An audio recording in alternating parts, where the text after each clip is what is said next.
Good evening students. आज हम next क्रम में कूलाम के नियम के बारे में अध्ययन करेंगे। अध्ययन करने से पहले यदि आपने चैनल को सब्सक्राइब न किया हो तो सब्सक्राइब कर लीजिए, जिससे कि नेक्स्ट वीडियो की नोटिफिकेशन आप तक पहुंचती रहे।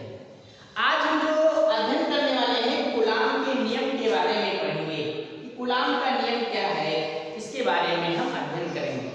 हम जानते हैं कि आवेश दो प्रकार के होते हैं। नंबर एक धनावेश, जिसको इंग्लिश में हम पॉजिटिव चार्ज कहते हैं, और नंबर दो ऋण आवेश, जिसको हम नेगेटिव चार्ज कहते हैं। समान प्रकार के आवेशों में प्रतिकर्षण होता है तथा विपरीत प्रकार के आवेशों में आकर्षण होता है। इस बात को हम पहले से जानते हैं। तो यानी दो आवेशों के बीच जो लगने वाला बल है, उसी बल को हम वैद्युत बल कहते हैं। इसी बल के संदर्भ में कूलाम महोदय ने एक नियम दिया था, जिसे कूलाम का नियम कहते हैं। ये नियम कूलाम ने 1785 में दिया था। 1785 ईस्वी में कूलाम महोदय ने इस नियम को दिया था।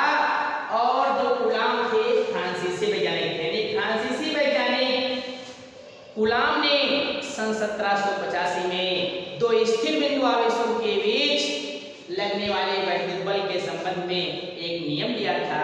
इसी नियम को हम कूलाम के नियम के नाम से जानते हैं। अब उनके नियम का स्टेटमेंट क्या था? अकॉर्डिंग टू कूलाम्स लॉ, उन्होंने बताया कि किन्हीं दो स्थिर बिंदु आवेशों के बीच, किन्हीं दो स्थिर बिंदु आवेशों के बीच लगने वाला आकर्षण अथवा प्रतिकर्षण बल आवेशों की मात्राओं के गुणनफल के अनुक्रमानुपाती होता है तथा दूरी के वर्ग के व्युत्क्रमानुपाती होता है। इस बल की दिशा दोनों आवेशों को मिलाने वाली रेखा के अनुदिश होती है। अब मान लिया एक बिंदु आवेश Q1 है और दूसरा बिंदु आवेश जो है वो Q2 है, और इन दोनों आवेशों के बीच की जो दूरी है वो स्मॉल r है। स्मॉल r जो है दो बिंदु आवेशों के बीच की दूरी। ध्यान देंगे, मान लिया दो बिंदु आवेश है, एक Q1 है और एक Q2 है, दोनों आवेशों के बीच की दूरी स्मॉल r है। फिर सुन लो, कूलाम का नियम क्या कहता है कि किन्हीं दो स्थिर बिंदु आवेशों के बीच लगने वाला आकर्षण अथवा प्रतिकर्षण बल आवेशों की मात्राओं के गुणनफल के अनुक्रमानुपाती होता है तथा उनके बीच की दूरी के वर्ग के व्युत्क्रमानुपाती होता है। इस बल की दिशा दोनों आवेशों को मिलाने वाली रेखा के अनुदिश होती है। अब मान लिया दो बिंदु आवेश हैं, एक Q1 है और एक Q2 है, जिनके बीच की दूरी स्मॉल r है। तो according to Coulomb's law, Coulomb के नियमानुसार जो यह प्रोपोर्शनल होगा, जो वैद्युत बल होगा, ये प्रोपोर्शनल होगा Q1 Q2 के। क्योंकि स्टेटमेंट यही कह रहा है कि उनके बीच लगने वाला जो वैद्युत बल है आवेशों की मात्राओं के गुणनफल के अनुक्रमानुपाती होता है तथा यही बल स्क्वायर ऑफ डिस्टेंस के यानी दूरी के वर्ग के व्युत्क्रमानुपाती होता है। तो यह प्रोपोर्शनल 1/r²। ध्यान दो, पहला है यह प्रोपोर्शनल Q1 Q2 मींस जो आपका इलेक्ट्रोस्टैटिक फोर्स है, इलेक्ट्रिकल फोर्स है, is directly proportional to the product of charge.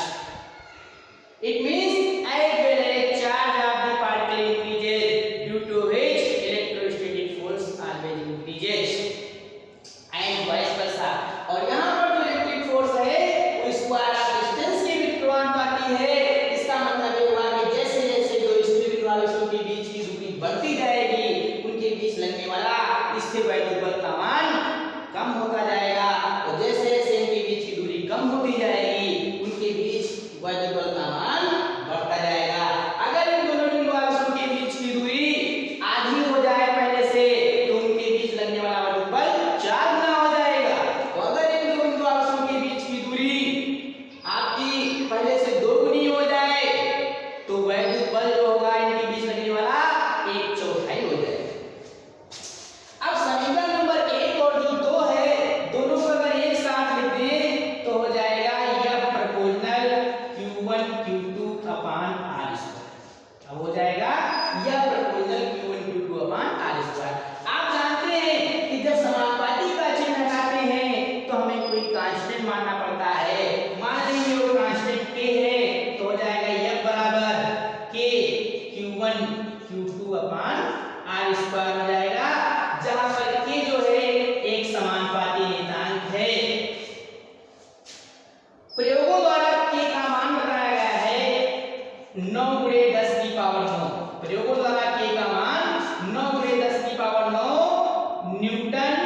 Metre square प्रति कूलम स्क्वायर, ये के का मान बताया गया है। तो अगर के की वैल्यू यहाँ पर रख दें तो अब आपका सूत्र हो जाएगा F इक्वल टू 9 गुणे 10 की power 9 Q1 Q2 upon R square. ये दो बिंदु आवेशों के बीच लगने वाला वैद्युत बल है। वो भी कब? जब दो बिंदु आवेश निर्वात अथवा वायु में स्थित हो। बात समझ आ गई? ये सूत्र का प्रयोग कब करेंगे? जब दो बिंदु आवेश आपके जो हैं वो निर्वात अथवा वायु में स्थित हो, तो ऐसी दशा में दो बिंदु आवेशों के बीच लगने वाले वैद्युत बल का मान ये हो जाएगा। अब अभी जो के का आपने यूज किया था, जिसको नियतांक कहा था, तो के के स्थान पर हम 1/4 पाई एप्सिलॉन नॉट भी लिख सकते हैं। इसको एप्सिलॉन नॉट भी पढ़ते हैं और एप्सिलॉन 0 भी कहते हैं। तो के के स्थान पर 1/4 पाई एप्सिलॉन 0 भी लिख सकते हैं। तो अब सूत्र हो जाएगा F बराबर 1/4 पाई एप्सिलॉन 0 या एप्सिलॉन नॉट भी इसको पढ़ सकते हैं Q1 Q2 upon R square. ये जो है दो स्थिर बिंदु आवेशों के बीच लगने वाला वैद्युत बल है, जब दो बिंदु आवेश कहाँ हो? निर्वात अथवा वायु में स्थित हो। अगर दो बिंदु आवेश निर्वात अथवा वायु के बजाय किसी ऐसे माध्यम में स्थित हो जिसका परावैद्युतांक के हो, तो सूत्र हो जाएगा F proportional 1/4 pi epsilon not के Q1 Q2 upon R square. अभी स्टार्टिंग में भी मैंने के का यूज किया था, यहाँ पर भी के का यूज किया था, लेकिन वो के अलग था और ये अलग है। ये के जो है माध्यम का परावैद्युतांक।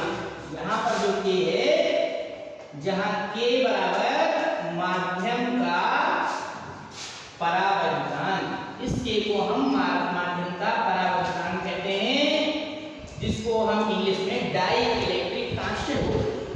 ठीक है? और के का मान हमेशा 1 से अधिक होता है। जो अन्य किसी माध्यम के लिए के का मान हमेशा 1 से अधिक होता है। निर्वात अथवा वायु के लिए, निर्वात अथवा वायु की जब बात करेंगे, वायु के लिए के की वैल्यू 1 होती है। बाकी सब माध्यम के लिए के की वैल्यू 1 से अधिक होती है।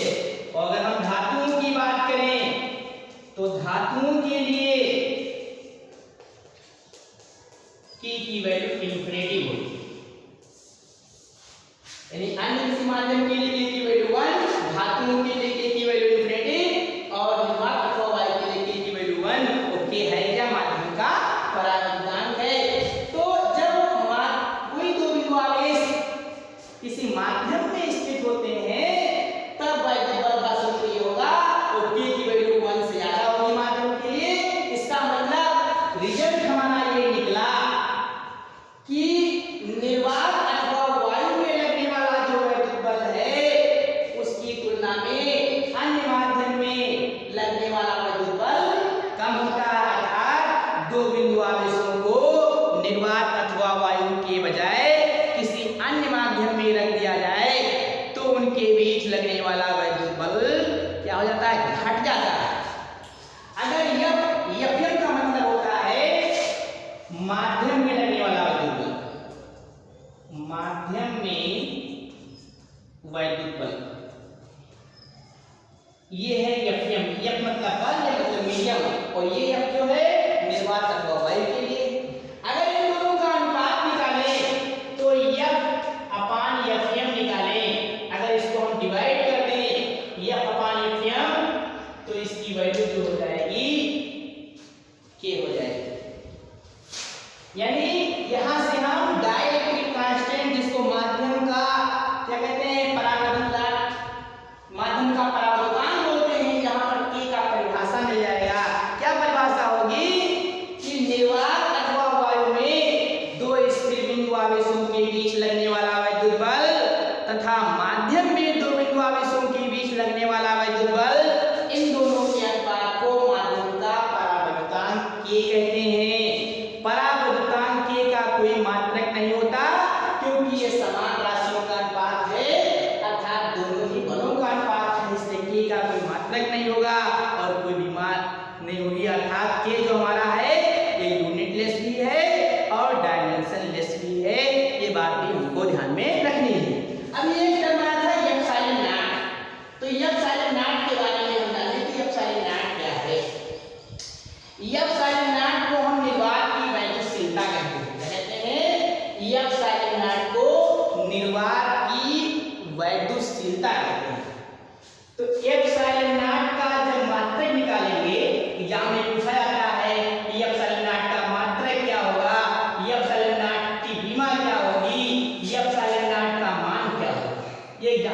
जाता है एप्सिलॉन नॉट का मात्रक। तो अभी सूत्र आपने पढ़ा F equal to 1/4 pi epsilon naught Q1 Q2 upon R square. ये दो बिंदु आवेशों के बीच लगने वाला वैद्युत बल है तब जब दो बिंदु आवेश आपके जो है निर्वात अथवा वायु के स्थित हो। तो यहां से अगर आप देखें तो एप्सिलॉन नॉट बराबर हो जाएगा 1/4 पाई Q1 Q2 अपान F into R स्क्वायर। तो यहां से अगर हम एप्सिलॉन नॉट का मात्रक निकालें तो इसका मात्रक हो जाएगा Q1 Q2 आवेश है, आवेश का मात्रक कूलाम होता है, दो बार आया है तो हो जाएगा कूलाम स्क्वायर बटे F का न्यूटन और R square means metre square. तो आपने देखा कि एप्सिलॉन नॉट का मात्रक होता है कूलाम स्क्वायर का newton metre square. Epsilon naught की विमा जब निकालेंगे, डायमेंशन निकालेंगे इसकी तो कैसे होगी?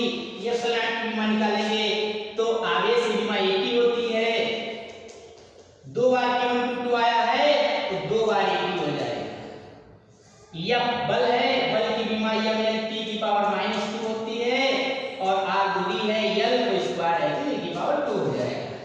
अब इसको सॉल्व करेंगे तो डायमेंशन आ जाएगी m की पावर -1 L की पावर -3 क्योंकि 2 पावर 1 3 पावर हो जाएगा -3, t की पावर 2 यहाँ माइनस हो जाएगा +2 तो t की पावर 4 हो जाएगा और a की पावर 2 ये एप्सिलॉन नॉट की विमा हो जाएगी।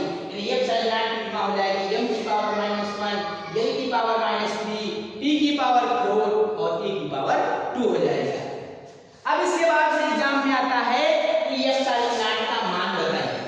एग्जाम में आता है कि एप्सिलॉन नॉट का मान क्या होगा। तो जब एप्सिलॉन नॉट के मान की बात करेंगे, वैल्यू की बात करेंगे, आपने पढ़ा है कि 1/4 पाई एप्सिलॉन नॉट जो है इसका मान होता है 9 × 10 की पावर 9 होता है, 9 × 10 की पावर 9 होता है। और मात्रक क्या हो जाएगा? मात्रक इसका 9 × 10 की पावर 9 हो जाएगा, मात्रक हो जाएगा न्यूटन मीटर स्क्वायर प्रति कूलाम स्क्वायर। ये वैल्यू होती है 1/4 पाई एप्सिलॉन नॉट की। अगर हम एप्सिलॉन नॉट का मान निकालें तो ये हो जाएगा 1/4 पाई गुणे 9 गुणे 10 की पावर 9 और मात्रक हो जाएगा, अब घट जाएगा कूलाम स्क्वायर बटे न्यूटन × मीटर स्क्वायर हो जाएगा। तो यहां से 1/4 पाई का मान रख दीजिए, फिर इसको हल करेंगे तो आ जाएगा 8.85 गुणे 10 की पावर -12 कूलाम स्क्वायर प्रति न्यूटन मीटर स्क्वायर। तो इस तरीके से आपने देखा एप्सिलॉन नॉट का मात्रक पढ़ा, एप्सिलॉन नॉट की विमा पढ़ा और एप्सिलॉन नॉट का मान निकाला तो 8.85 गुणे 10 की पावर -12 कूलाम स्क्वायर प्रति न्यूटन मीटर स्क्वायर होता है। ये मान हमें याद रखना चाहिए, हमेशा के लिए न्यूमेरिकल में इसकी आवश्यकता पड़ेगी।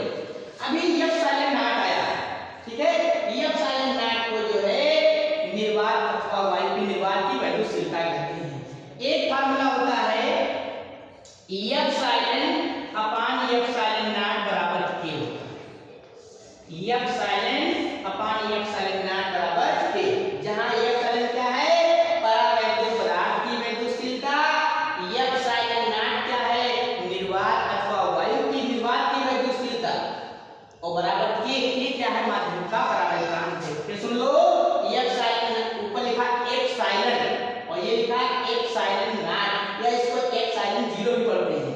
एप्सिलॉन मतलब होता है परावैद्युत पदार्थ की वैद्युतशीलता, एप्सिलॉन नॉट का मतलब होता है निर्वात अथवा वायु की वैद्युतशीलता बराबर k। तो k क्या है? माध्यम का परावैद्युतांक है। तो यहां से एक परिभाषा हमको मिल जाएगी कि परावैद्युत पदार्थ की वैद्युतशीलता तथा निर्वात की वैद्युतशीलता, इन दोनों के अनुपात को माध्यम का परावैद्युतांक कहते हैं और इसे के से प्रदर्शित करते हैं। इससे पहले भी के की परिभाषा पढ़ाया था। क्या पढ़ाया था कि निर्वात अथवा वायु में दो स्थिर बिंदु आवेशों के बीच लगने वाला वैद्युत बल तथा अन्य किसी माध्यम में स्थित दो बिंदु आवेशों के बीच लगने वाला वैद्युत बल, इन दोनों के अनुपात को माध्यम का परावर्तन कहते हैं। यहाँ पर माध्यम का परावर्तन की परिभाषा ही परावैद्युत पदार्थ की वैद्युतशीलता तथा निर्वात की वैद्युतशीलता, इन दोनों के अनुपात को माध्यम का परावर्तन के कहते हैं। और के का मात्रक कोई नहीं होगा ना ही इसकी कोई सीमा होगी। निर्वात अथवा वायु के लिए के का मान 1 होता है। अन्य माध्यम के लिए के की वैल्यू ऑलवेज ग्रेटर देन 1 होती है, हमेशा 1 से अधिक होती है। धातु के लिए के की वैल्यू इन्फिनिटिव होगी। तो इस तरीके से जो, और एक बात आप नोट करके रखिएगा कि जब दो स्थिर बिंदु आवेशों को निर्वात अथवा वायु की तुलना में अन्य किसी माध्यम में रख देते हैं तो उनके बीच लगने वाला वैद्युत बल का मान घट जाता है। धन्यवाद। अगर आपको वीडियो अच्छा लगा हो तो लाइक तथा शेयर करना मत भूलें। अगर आप वीडियो को शेयर करेंगे तो आपके और भी मित्रों को इसका बेनिफिट मिलेगा। धन्यवाद।